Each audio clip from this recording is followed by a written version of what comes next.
We hope you had a great Independence Day weekend, as there was so much to celebrate America's birthday and our independence and the return to cruising. We hope you enjoyed it. There was so much going on, and we have encapsulated everything and consolidated them into 5 things that we were surprised to see with the return of cruising over the weekend.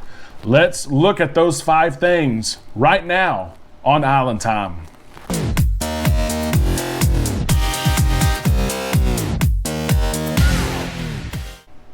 Hello, all you Islanders. Welcome back to Island Time. I hope that today, July the 5th, that you are at home and your place of business has given you today off because the 4th fell on a Sunday. So I hope you're enjoying a nice long weekend. I know that we are. We are excited because tonight at 7 o'clock Central Time, Island Time is going live. The video stream is already set up. You can set a reminder if you would like to. Just go to our channel. You can set an alarm on your phone. Set it maybe for 6:50 Central Time, 6:55. That gives you enough time to get you a drink, sit down, and enjoy a great hour of community and fellowship and sharing knowledge, answering questions. We are going to have so much to talk about because the return of cruising is underway, as there are many ships now that are having sea days, that are in ports in the Caribbean, and it's exciting to see. There were so many surprises over the weekend. We so hope that you have enjoyed all the content creators that are on all the ships right now, broadcasting live, some of them recording content and uploading them. We are tuned in, probably just like you are, to see what the new normal looks like. And what we're figuring out is the new normal looks a lot like the old way of cruising. There's so many things that remained exactly the same, which is what we wanted. The things that have changed have only enhanced safety or made things easier and more accessible for cruisers like you and me to do. I tried to summarize everything that I saw over the weekend into 5 things that surprised me about the return of cruising.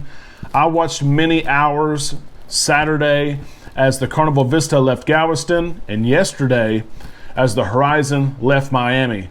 And my first thoughts and my first analysis is, what a comeback. I mean, it was unreal to see. Of course, the excitement of passengers, all of us are excited. Those cruising in July, August, September, November, everyone is excited. The growth of our community and our groups on Facebook and YouTube has grown substantially. And I'm not just talking about Island Time. If you haven't subscribed, please go ahead and subscribe and become an Islander. But all groups on YouTube and Facebook, communities are growing. People are helping each other and giving ideas to each other. People can't wait to sell with each other. It's almost like a lot of us already know each other some before we cruise. And used to, you would go on a cruise and you would hope to meet people. Now we're meeting each other before we go. And it's making those connections that we have on the cruise that much more special because we already know each other. But we have summarized everything from the weekend to these 5 things. Number 1, the excitement of the crew was simply off the charts. If you did not see live videos by content creators, please, after this video, search Carnival Vista embarkation, Carnival Horizon embarkation, and there are many live videos of people walking up the gangway, and they walk onto the ship, and it is an immediate immersion in party. I mean, it is unreal. The music, the dancing, the crew are up the steps of the atrium. The lighting, the celebration, it was simply awesome. Of course, Christine Duffy, Carnival's president, was there both Saturday and Sunday. John Hill being there and Arnold Donald being there yesterday on the Horizon. The crew's energy and excitement, they were celebrating just as much as the passengers were celebrating. They really were happy to see passengers come back. They were happy to work. and happy to get back to what they call normal. And it was awesome to see. Another thing is, I really thought both days that their excitement and dancing was genuine. You know, there's some things they do that's part of their job, and they may or may not want to do. We've all seen it before in the dining room when it's time for showtime. It's time to dance. We've all seen Carnival crew and other cruise lines do this too. They perform their show, they dance, and some of them really get into it. They like it, they enjoy it, you can tell. And some of them, maybe they're nervous, they're shy, maybe they don't necessarily want to do it. But you could tell yesterday that the celebration, the dancing, the singing was just joyful, and it was genuine, and it was so nice to see. Number 4, Carnival and Royal Caribbean did everything that we expected as cruisers and as customers for them to do and beyond. The ships that we've seen, the Freedom of the Seas, the Celebrity Edge, and now the Carnival Vista and Horizon, they're in immaculate shape. A lot of these cruise lines took times to have a mini dry dock and replacing carpets and touching up paint and getting new furniture. And the ships look awesome. These cruise lines have gone above and beyond and delivered a great experience on embarkation day. And now we've had sea days. The Freedom of the Seas has had a couple of cruises now. They have gone above and beyond. Every venue was open. You know, it would have been probably expected if they would have said, hey, the piano bar's not going to be open for July and August. And it is. This is just an example. We probably would have taken that. Or, hey, the nightclubs, they're not going to be running right now. It would have been expected. Every venue is open. Every dining option is open, both free and paid.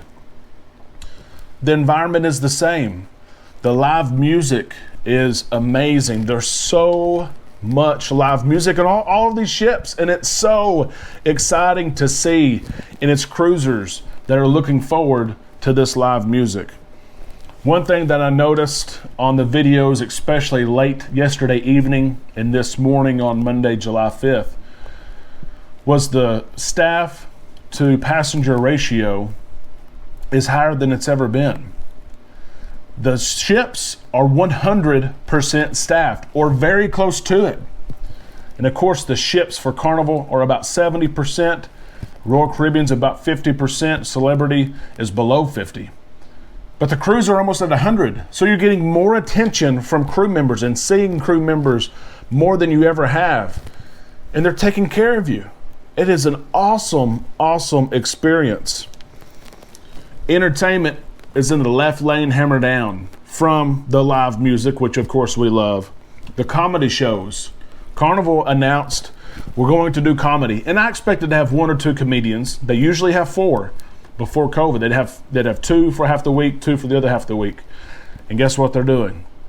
They're having 4, 2 and 2. The cruise lines have outdone themselves. I did find one thing odd, both Saturday and Sunday for Carnival. They had their deck parties. They had their sail-away party, okay, on the deck. But the loungers were still out. And I wondered why that was so. Usually the loungers are out when people get on board. And some people go ahead and lay out and they get in the pool, things like that. But usually workers come and remove those loungers and the deck party starts and there's more room to dance. The loungers were out, they had the deck party, and there were people dancing. But I did wonder, was it a detail left over because it happened both Saturday and Sunday? Or was there more of a reason to leave those out? I did notice, though, last night on the Carnival Vista and Horizon, they had a huge celebration, 4th of July. If you have not seen pictures of the 4th of July celebration on the ships last night, please look it up. There's several Facebook groups that have pictures. But the loungers were removed last night and the decks were full. I mean, it was a deck party. I wanted to be there. But they did remove the chairs last night for the deck party. Hopefully in future weeks, they will remove those chairs for the embarkation and the sail-away party. Number 3, embarkation.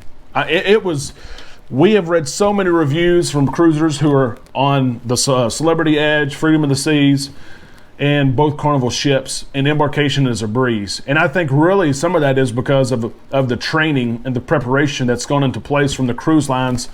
Not that it wasn't a well-oiled machine before. Of course, there's less capacity and probably about the same amount of workers, but they know exactly what everyone's supposed to do. They know the protocols and who does what. But the embarkation process on everyone that we heard of was very, very smooth. Miami did have just a small hiccup, about a 20 or 25 minute glitch in the computer systems that delayed check-in, I think, just a little bit there at the very beginning of the morning. But other than that, everything was very, very smooth. I did read, and I was surprised, honestly, to hear that some people who had unvaccinated children, or the very few unvaccinated adults for medical reasons on the Carnival ships, were surprised to see the $150 charge at check-in. And this was an email, of course, Carnival sent out. It was early on said that it would be that Carnival may take care of this charge, and then it was clarified later on that it would be billed to the sign and sell account. But if you are cruising with unvaccinated passengers in the near future, July and August, remember there is a $150 testing charge that you will have to pay once you get on the ship. It's on your sign and sell account. Okay, maybe you have onboard credit, maybe you're fine to cover it, but that is something to remember. Number 2, the number of new cruisers. I mean, it is unreal. The number of new cruisers are about 25% on both Carnival ships, Royal Caribbean, Freedom of the Seas, and the Celebrity Edge. It's a little bit lower than that, but it's crazy to see the number of new cruisers. People who have never cruised, especially on Carnival. Now remember, Carnival and other cruise lines are similar to this. Your first cruise, you get a blue card, and that means it's your first cruise with Carnival. But you could have taken 10, 20, 50 cruises on other cruise lines. And so the blue card's not always representative that you're a new cruiser. You are new to Carnival Cruise Line. But the number of blue cards for Carnival was about 25%, and that was surprising. It's a great sign for the industry, especially stockholders. It's great that the demand is there, not just pent-up demand, that is there. But the industry as a whole has been growing and will continue to grow in the next decade. Number one thing that I took away from the weekend is the enhancement of technology. I can remember just a short time ago when I would go to my cabin, and as I was unpacking, I would put my phone in the safe, and my goal was to not touch it the entire week. We had a separate device that we used for music in the room, and if we went somewhere aboard the ship and we wanted to listen to music, we took something else, but I did not want to take my phone. I wanted to get away from my phone, get away from email and text messaging and Facebook and things like that. Now that changed as we had children and we had to check in with our babysitters. We would, of course, then have to buy the social media package. But now, then the advancement for Carnival of the Hub app is remarkable. The QR codes on the menus, the check-in time. I saw today on the Horizon, someone checked in for C-Day brunch, which was one of our favorite meals of the entire week. But they checked in for the C-Day brunch. It let them know when their table was ready, and they had 10 minutes from when they received that message that their table is ready to get there and be seated. That's awesome. I remember going to C-Day brunch and you wait in line for 15 minutes. And so it's awesome that those advancements are there. You can see the fun times. You can see the menus early in the day. You can see the menu so you can decide if you want to go to a specialty restaurant. You're going to be able to order not just pizza, but other things to be delivered to you.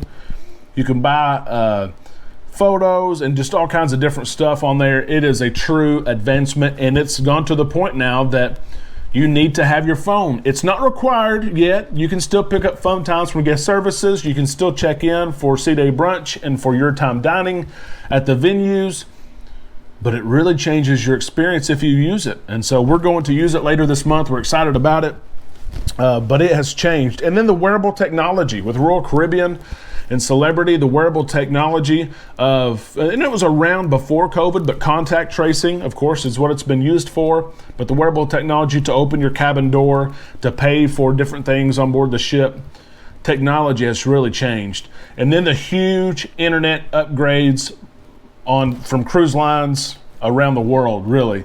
Every time a ship goes into dry dock, or if they have a day or two even between specialty sailings, 14-day sailings, things like that, cruise lines are trying to update their internet to enhance the customer experience. They know that if they have a faster internet speed and that customers can do more, they're going to buy it.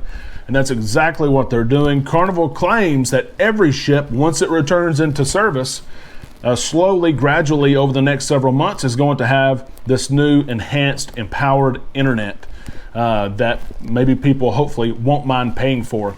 Remember though that the Hub app does not require internet that you pay for. It does use Carnival's internet. You don't pay for it. You only pay for internet if you want a social media package, which allows you access to your social media channels, or there are some higher packages if you need to look at things for work, or you want to do a little bit more on your device that takes, of course, some more juice, okay, some more power from the internet. Overall, it was an awesome weekend. It was a great restart to cruising, and this is just the beginning. August brings in so many more ships, and who knows what we're going to look like in September. The conditional sail order, there's still so many questions regarding the case in Florida. How long is the conditional sail order going to stay in place? How long is a public health emergency going to stay in place? There's a lot of questions, and we're going to cover it all. We will cover it all. You know that. Please join us tonight at 7 o'clock Central Time for a live. We will answer all your questions, and we will have news as it breaks. We will upload it right here. We love our community. We hope you're having a great weekend, and we will see you tonight right here on Island Time.